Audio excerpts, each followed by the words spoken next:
When Harold Hamm was a little boy growing up in a family of 13 children working in the fields of Lexington, Oklahoma, he dreamed of a different life. He dreamed...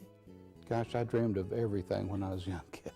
That's all we had. We didn't have television and a lot of things that kids have today, so we made do with a lot of different things. And I remember one of the first toys that I had was a little truck, and we didn't have any bed on it, so put a Clever Girl bacon can on the back, and that's my tank truck. So I remember playing with that when I was a little kid. So we had to make do, with a lot of things. And yeah, I guess I did, and so that was my first truck.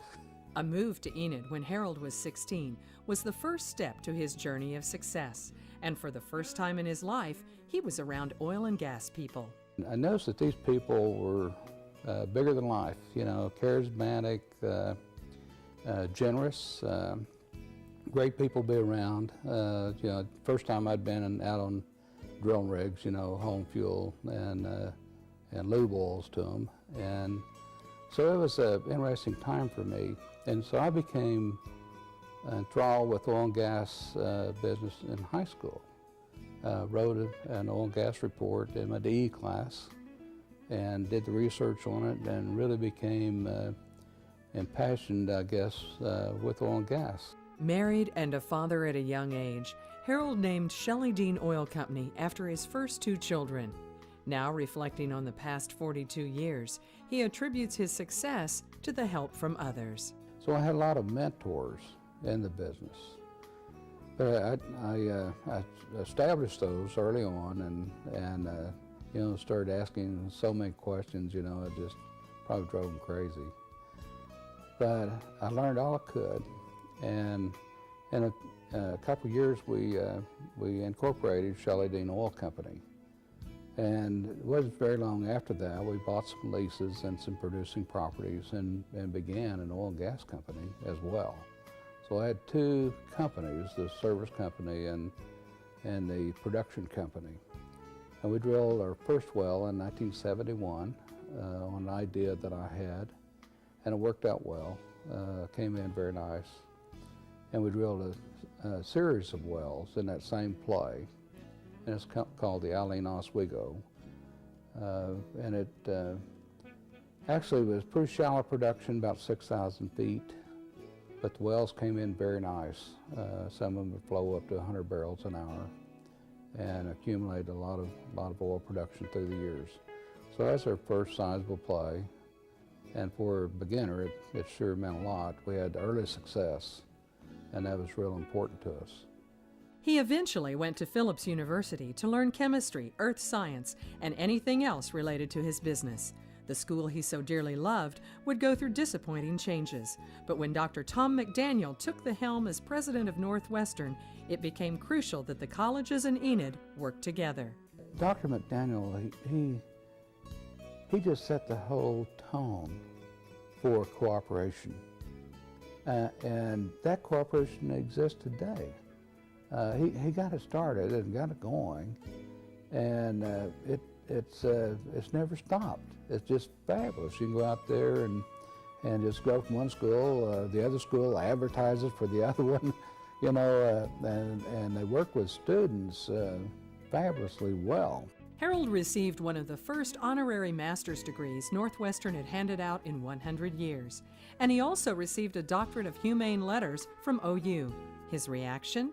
Oh, it was fabulous. I kept thinking about what my mother would say. I'm sure she was looking down and saw that, and so but that would have just been the ultimate for her, to see one of her kids receive that. That would just been the ultimate.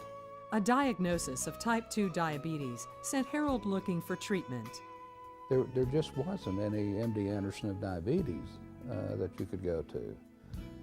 Some good treatment centers in some places, but it wasn't something that just stood out. And so I thought there should be, and the more I learned about it, the more I became convinced that there should be.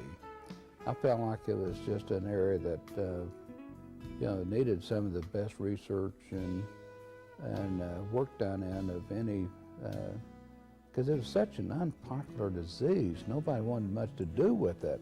I didn't either, but I had it. So anyway, I kind of had, I guess, subconsciously developed a vision of what ought to be done.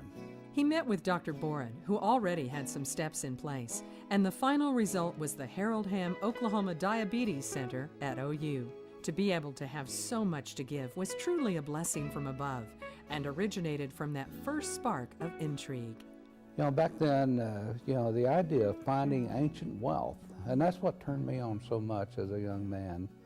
That just grasped my mind that if you were smarter than everybody else and you had more drive or more ambition perhaps and could figure it out, you could go out there and find this ancient wealth that had been buried for millions and millions and millions of years and suddenly become very wealthy and in your own right. And you could do it yourself by just being more intelligent, perhaps, or better than everyone else.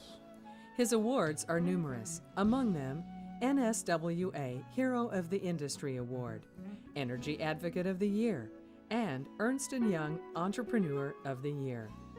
A life is so much more than a summary of experiences. It's filled with love, laughter, and learning. Harold credits his mother with teaching him ambition at an early age. She always thought of some means by which we could, we had a large garden, for instance, and we put up a lot of fruit, vegetables.